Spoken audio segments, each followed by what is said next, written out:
I want to get into the financial math. That's the last little component here.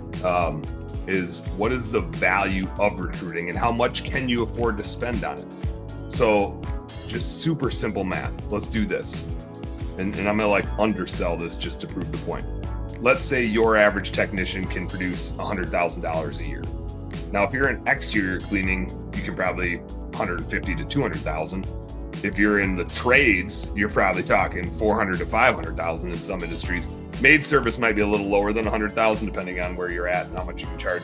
But I'm going to use 100,000 as like a really low bar. An employee can go out and produce 100,000 of revenue. In general, most of the industries that I see from a bookkeeping perspective will generate about a 15% net income.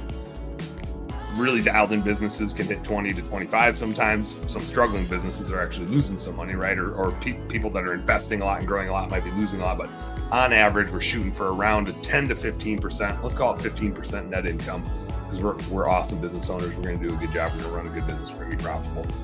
So if your employee goes out and produces 100,000 of revenue, that would mean as a business owner, even after you take a wage for running the business, as a business owner, you should have about 15% left of net income. So $15,000 is what that person's actually going to make you, right?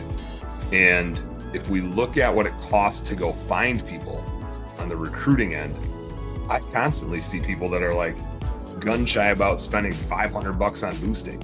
Well, they're spending thousands of dollars on marketing. And that always cracks me up because they're willing to spend money on clients who pay them a couple $1,000 a year, maybe.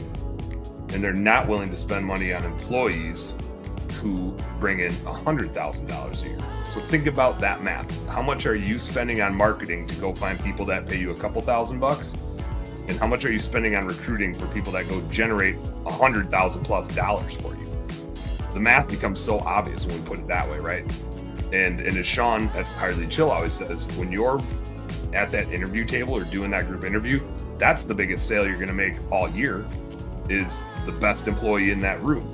If you can sell them on following you and being part of your company, they're so much more valuable than any customer you're ever going to have. Because you're not going to have that customer unless you have that good technician to go out and do a good job for them. But another piece of that puzzle is you don't lose sleep over a customer, you lose sleep over an employee, right? When you have an employee not showing up or an employee you need to fire or somebody with bad behaviors and it's causing some stress in the team, and hell, even if you do have a bad customer experience, it's usually because you kept a bad employee.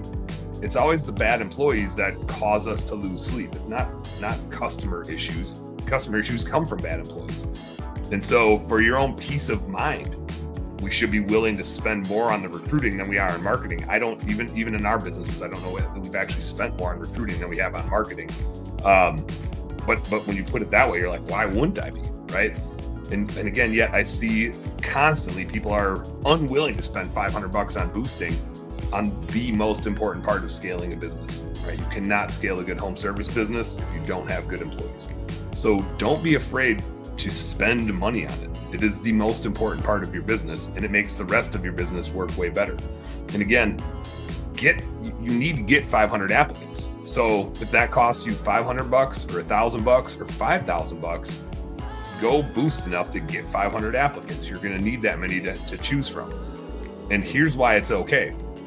Let's say you spend $5,000 to go get 500 applicants and you only get one good employee out of it. So you just spent $5,000 to get one good employee.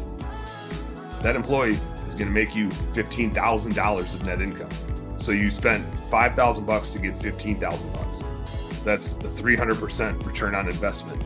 And I don't know anywhere else in the world that you're going to get a 300% return on investment for any money that you spend.